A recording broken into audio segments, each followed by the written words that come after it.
स्वराज्यासाठी खर्ची पडला. तशी शिवा काशीची आई म्हणाली, हे काय मला ठाव नाही वे राजा. राजे चमकले, आई तुला कसं कळलं? अगं तो निरोप घेऊन तर इथवर आलो, तुला कसं कळलं? तशी शिवा काशीची आई म्हणाली, अरे येड्या, येशीतून येताना तुला बघितलं, तवा तू एकलाच दिसला, तवाच वळिकलं. माझा शिवा जित्ता नाही राहिला. माझा शिवा जित्ता असता तर आता तुझ्या संगती नसता आला. कळे ना राजा, म्हणजे आपला पोर गेला हे माहिती असून तू आनंदाने माझं स्वागत केलंस, पंचारतीनं मला ओवाळलंस, माझं तोंड गोड करायला सांगितलंस.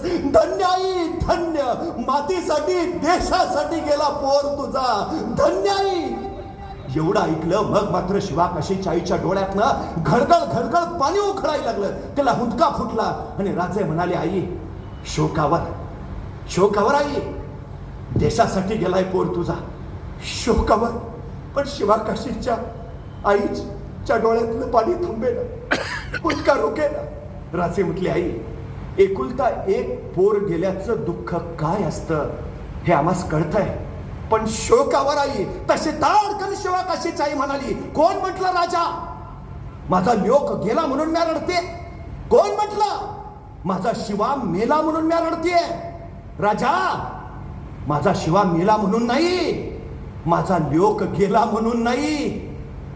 मी रडते यासाठी की त्या देवानं मला एकच लोक का दिला. आणखी 4 दिला असतं आता तुझ्या संगती स्वराज्य कार्य नसतं थडलं.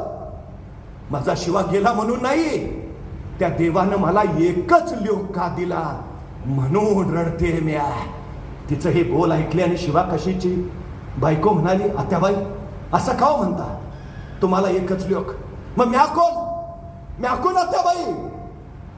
राजन, माझा धनी नसतं राहिलं, पण स्वराज्यासाठी म्या लढीन, माझ्या धन्याच्या जागी म्या लढीन. आणि ताडकन उभा राहिला राजे. धन्य धन्य ज्या स्वराज्यात तुमच्यासारख्या माता भगिनी, त्या माझ्या स्वराज्याला शौर्य वीरांची कधी कमीच नाही पडणार.